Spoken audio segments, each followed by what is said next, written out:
Hey, what's up? This is JBAT, and today I will be doing a review for Batman Forever, the official comic adaptation. And just like the previous comic adaptations, Batman Returns, it's exactly like those, It's like well made, it's exactly like the film. You wouldn't even need to read, the comic adaptation. And it's pretty good. The artwork is well done on it. So this will be my review for Batman Forever, the official comic adaptation. And this is JBAT.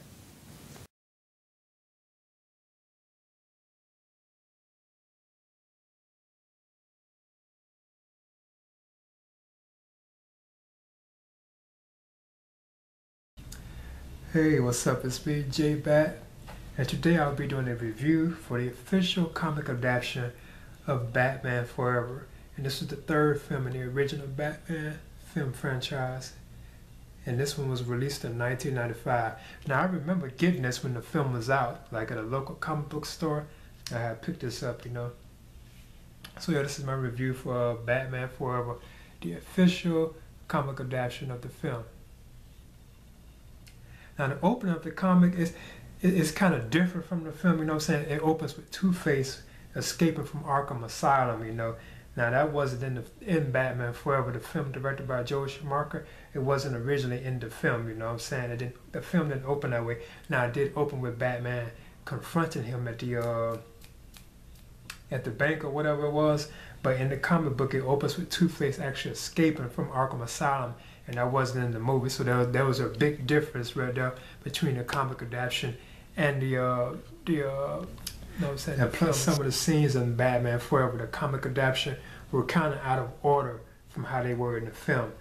Because like in the film, after this happens, after Batman confronts Two-Face at Arkham Asylum, he then meets Edward Nygma.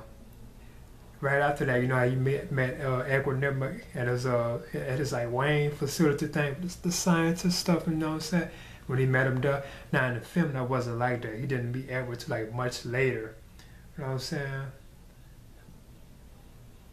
So it was like the scenes were even kind of out of order. So not only did the comic adaptation open different from the film, even some of the scenes in the comic adaptation were kind of out of order compared to how they were in Batman Forever, the film, Like the scene where Nygma pushes his boss out the window, the Riddler, when he pushed him out the window, it was kind of different. It didn't happen that fast, Like it does like in the film, like in the comic adaptation, it kind of happens kind of fast, Also like the Batmobile, had like the cool like blue lights, especially when it's like from the side view, It had like the cool blue lights. Like in the comic adaptation, the lights are like red. They had like a red color instead of it being blue. So I thought that was kind of odd. And like I said, and other things like the flying Grayson scene, like where Robin's origin is told.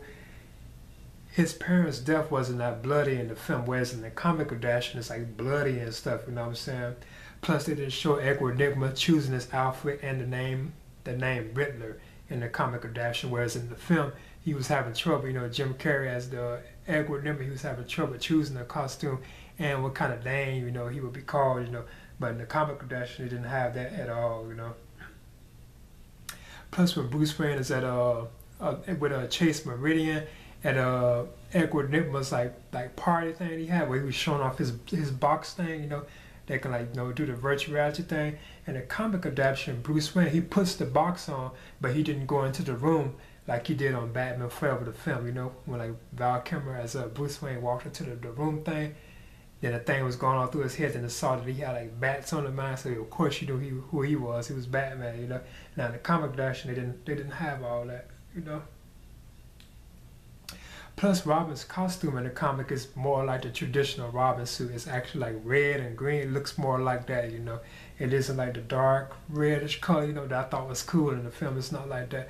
Like in the comic adaptation, it's actually like kind of based on like the original look of how Robin really looks. And various other things too, like towards the end when Batman threw a batarang up and like at the Riddler's like box thing, like his giant box thing, and blew it all up. It's kind of different in the comic adaptation. In the comic adaptation, instead of him throwing a batarang, he just makes it shoot out his utility belt. So that was kind of like another little slight difference, from what was in the movie, And plus, towards the end of the film, instead of Batman and Robin like running towards the camera, they actually are on a goggle. In the comic adaptation, they're actually on a goggle. So you can kind of tell right there that maybe that's how it was originally going to be, you know. Like the actual film adaptation was originally going to be like that. I mean, like the actual film itself, but they changed certain, maybe Joe Schumacher or whoever changed certain things around in the film. So in the comic adaptation, it was kind of different, you know. But other than that, it was just like Batman and Batman Returns, the official comic adaptations, you know. I didn't want to spoil too much. Oh yeah, Dennis O'Neil, he returned as the writer again. But this time you had like new artists in it this time. You had a penciler, Michael Dukowicz. You had an inker, Scott Hanna, a colorist, Adrienne Roy, and a letterer was Albert D. Gusman. Plus the cover painting was by John Hanley. And again, just like the previous two, like I mentioned before, you wouldn't even have to actually watch the film. If you read this, there would be no need to actually watch Batman Forever if you actually read like the comic adaptation of this, you know what I'm saying? And it looks cool. And again, I thought the artwork is still, for some reason, just like Batman Returns, they're not as good as they seem like the first Batman comic official adaptation, you know what I'm saying? From 89, it's still like none of them were that good, you know. Now like Val Kilmer, it looks like Val Kilmer, you know, as Bruce Wayne. The artwork, it looks like, you know, Tommy Jones looks like Harvey Dent, you know what I'm saying? Two-Face. The Jim Carrey looks like Edward Nygma, the really, you know, they look all like him, you know. Chase Meridian or Nicole Kidman, or like Alfred, Michael Garfield, like Commissioner Gordon, Pat Hingle. They all look like their counterparts, you know what I'm saying? But, oh yeah, no, Chris O'Donnell as Dick Grayson, Robin. They all look just like their counterparts, but it's still kind of like, for some reason, it still doesn't seem as good as the first, you know what I'm saying, Batman 89 official comic adaptation. But yeah, this is my review for Batman Forever, the official comic adaptation. And this is JBAT. Alright. Okay, as you can see, this is the official comic adaptation of Batman Forever. And you can see a nice cover, you know, Batman, Robin, the Riddler, Two-Face, and the Batmobile, you know. Cool cover. And I've had this since Batman Forever was released in 1995. I remember getting this comic adaptation when it was actually out at the time the film was out. I picked it up from a comic book store. Plus I was still reading comic books a lot at the time too, you know. So yeah, this is it. And also, as you can see on the back, it had Chase Meridian, you know, who was played by Nicole Kidman. And again, Dennis O'Neil, he returned as the writer. But you had like new artists in this version though. You had a penciler, Michael Dukowicz. The inker was Scott Hanna, and the colorist was Adrienne Roy, and then the lettering was Albert D. Gusman. Plus the cover painting was by John Hanley. So yeah, these were like various images from the comic itself, you know. These were like various images, you know. And like the actors, you know, like the artwork looks exactly like the actors, you know, from the film. And it's like various scenes.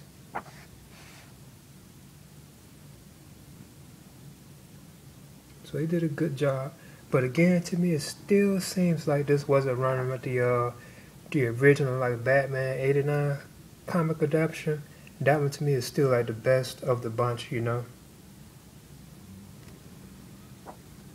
In my opinion, it still was like the best of the bunch, but it still was good nevertheless, you know.